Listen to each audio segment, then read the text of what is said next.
Ser Podcast.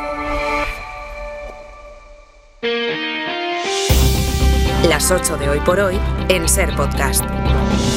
Hola, muy buenos días. Les saludamos esta mañana desde el Pazo de Fonseca, en Santiago de Compostela. Hoy vamos a mirar la actualidad desde aquí, desde Galicia, que es uno de los territorios que será noticia esta mañana, porque aquí reúne a su ejecutiva el PSOE gallego, el PSDG, días después de la dimisión del presidente de la Diputación de Lugo, denunciado por acoso sexual. Anoche, en pleno goteo de denuncias por acoso, se produjo una renuncia más, en este caso de Javier Izquierdo, senador y miembro de la dirección socialista.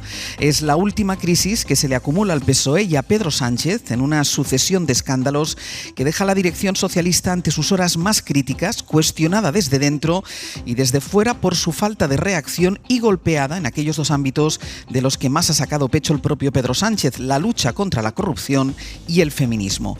Hemos tenido que esperar hasta hoy para saber qué tiene que decir la secretaria de Organización Socialista, que comparecerá ante las denuncias por acoso, ante el hecho de que se apartaran las denuncias contra Paco Salazar y ante un malestar interno cada vez más encendido. Justo ayer, mientras se producía la dimisión de Izquierdo, un informe de la UCO apuntaba que la trama de hidrocarburos destinó 1 millón de euros para Ábalos y Aldama.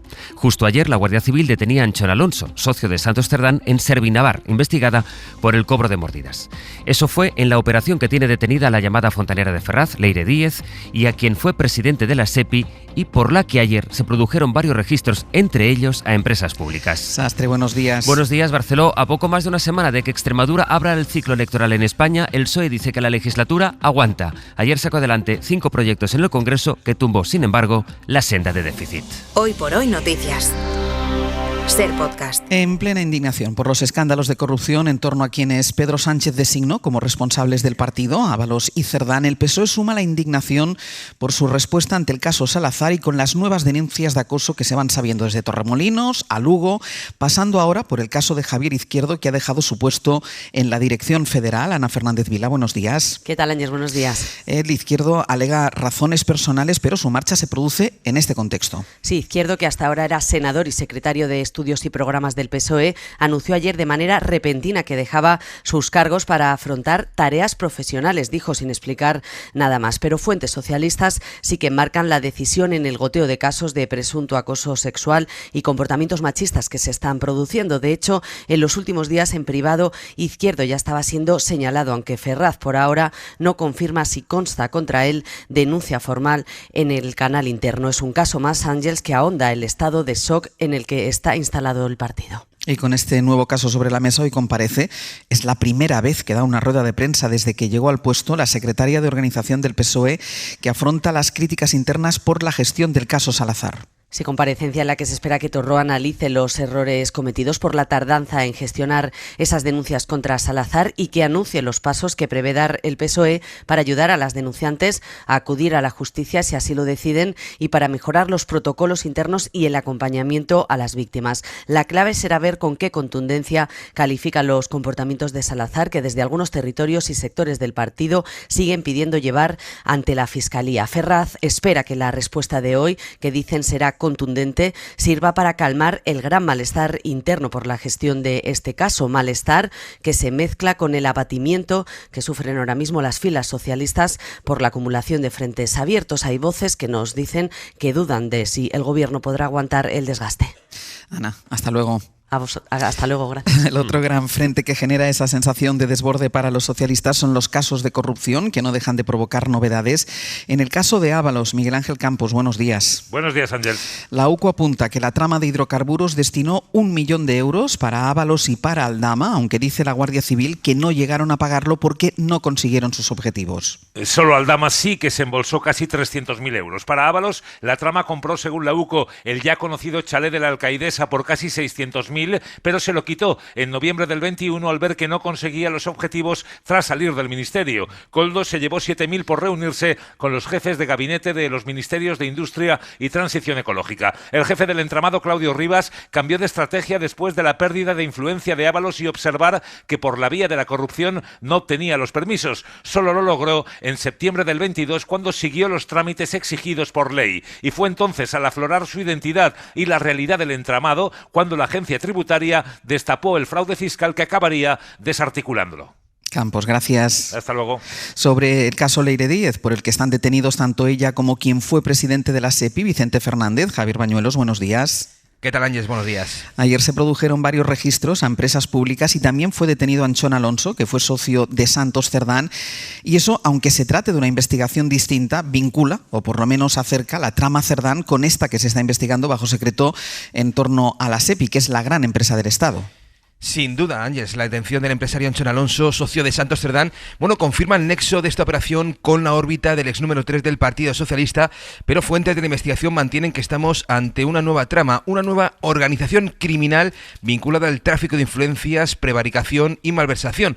Una trama que converge en Navarra, territorio Cerdán, pero que tiene nuevas ramificaciones en otros puntos del país como Zaragoza, Madrid o Sevilla. Allí en concreto se registró un despacho de abogados. Los agentes irrumpieron también en un piso de Madrid donde Leire Díez se reunía con empresarios. Cerdán no está investigado en esta nueva causa. De momento la UCO ha puesto el foco en contratos públicos entre 2021 y 2023, años que coinciden con la etapa del expresidente de la SEPI, Vicente Fernández, en Servinávar. La UCO se llevó expedientes y contratos de la propia SEPI, de Forestalia, Mercasa y Enusa, donde trabajó la propia Leire Díez. Bañuelos, gracias. Un abrazo. Quien puso en la SEPI a Vicente Fernández fue María Jesús Montero. Yo no tengo ningún contacto con este señor desde que salió. Él estuvo escasamente 1 año y pico en SEPI y por tanto no tengo ni idea de lo que estaba haciendo este señor. Lo he conocido por los medios de comunicación porque no es la primera vez que ha salido su nombre.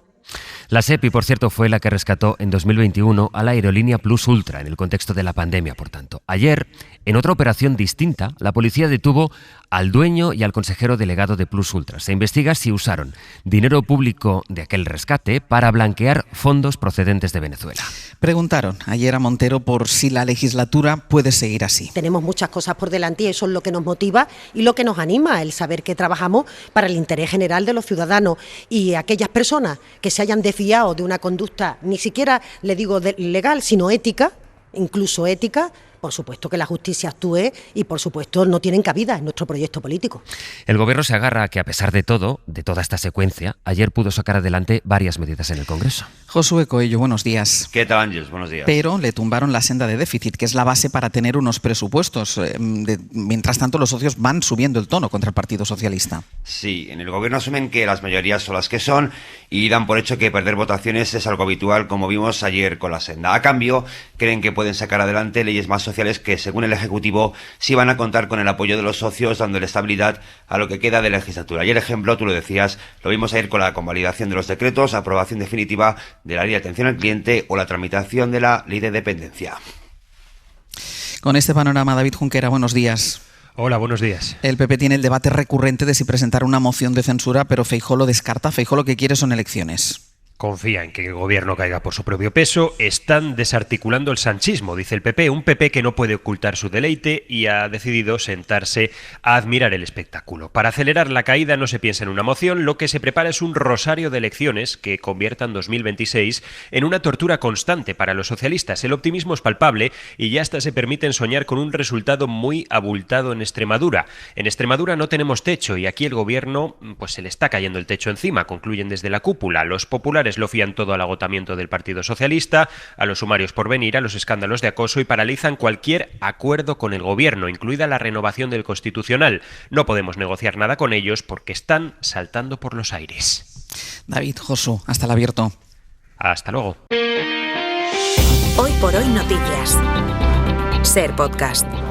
A todos los frentes que acercan al gobierno se ha sumado esta semana la huelga y el malestar de los médicos. Hoy es el último día de esa huelga, que ha sido la tercera en 6 meses. La semana que viene el Ministerio se reunirá con los sindicatos para intentar llegar a un acuerdo sobre las condiciones laborales de los médicos. Todo eso mientras siguen subiendo y mucho, a mucha velocidad, los casos de gripe que saturan más todavía la sanidad pública. Se han doblado en una semana mucho antes del pico habitual. Mariola Laurido. Hay 3 comunidades donde la gripe está pegando muy fuerte y tienen los centros de salud colapsados y sin hueco en las agendas de los médicos. En este momento, pues eso, Madrid, Aragón y Cataluña son los que más casos tienen y son los centros que están ahora mismo colapsadas las agendas de los profesionales sanitarios No hay huecos libres. José María Molero es experto en infecciosas de la Sociedad de Medicina Familiar y añade: No se ha demostrado que sea un virus más grave, no se ha demostrado que produzca más complicaciones. Pero la variante K de la gripe A es más contagiosa, se propaga más rápido y ha hecho crecer los contagios un 103% en una semana. Los menores y adolescentes los más afectados y después salta a los adultos. Las hospitalizaciones se han doblado, el 20% son neumonías. Donde hay más incidencia ahora mismo es en Cataluña, donde la epidemia es ya la peor en 15 años. En el centro de salud más grande de la ciudad de Barcelona, en la calle Manso, está nuestra compañera Soledad Domínguez. Buen día. Hola, ¿qué tal? Buen día, Ángeles. Desde 15 minutos antes de las 8, que es cuando ha abierto puertas este centro de primaria, una treintena de pacientes estaba ya haciendo cola. La mayoría nos contaba que tenía cita para alguna analítica y a la mayoría les han tenido que recordar en la puerta que desde hace un par de días es obligatorio utilizar mascarillas para acceder a cualquier centro sanitario. La primera semana de diciembre la incidencia de la gripe en esta comunidad ha crecido casi en vertical. Si miramos las gráficas de infecciones respiratorias, el virus, como decía Mariola, está afectando sobre todo a los menores de edad y de ahí está saltando al resto de la familia. De momento, la mayor presión asistencial la están notando en ambulatorios y centros de urgencia de primaria como estos. A los hospitales, nos dicen, esa presión llegará en las próximas 2 semanas. Se prevé que los casos más graves puedan afectar a los mayores de 60 años que no estén vacunados. Sole, gracias. Hasta luego. Las 8 de Hoy por Hoy en Ser Podcast. I believe that President Trump's actions have been decisive to reach the point where we are right now. En Oslo, donde reapareció tras haber conseguido salir de Venezuela, la Premio Nobel de la Paz María Corina Machado agradeció ayer a Donald Trump su papel decisivo, dijo, para debilitar a Nicolás Maduro. Estados Unidos ha confiscado esta semana un petrolero cerca de Venezuela y ahora la Casa Blanca ha anunciado nuevas sanciones contra navieras y buques y contra familiares de Nicolás Maduro. Trump ha dicho que los motivos de esta ofensiva son varios, no solo el narcotráfico, sino también acabar con la delincuencia. Ha reiterado además que pronto lanzará una ofensiva terrestre contra Venezuela. Será pronto, pero es verdad que Trump no ha dado fechas para esos ataques por tierra. Nicolás Maduro, que dijo hace unos días que está preparado para partirle los dientes al imperio americano, así lo dijo, ha acusado a Trump de querer robar el petróleo de Venezuela, aunque ha vuelto a hacer un llamamiento a la paz, digamos que a su manera. Don't worry, be happy, la la la la la la la. Don't worry, be happy, la la la la la la la. Just peace, not war. Bueno, aquí en España el Ministerio de Consumo desestima las alegaciones de Alquiler Seguro y sanciona a esta empresa con más de 3,5 millones por vulnerar los derechos de los consumidores. Sira Valdés. El Ministerio de Consumo desestima las alegaciones presentadas por Alquiler Seguro y concluye que ha vulnerado los derechos de los consumidores valiéndose de su posición de dominio de mercado, según ha podido saber la SER. Por eso le impone una sanción de 3,6 millones de euros, la primera sanción millonaria a una compañía del sector inmobiliario, ante la que la empresa podrá presentar recurso de alzada contra el Ministerio antes de agotar la vía administrativa.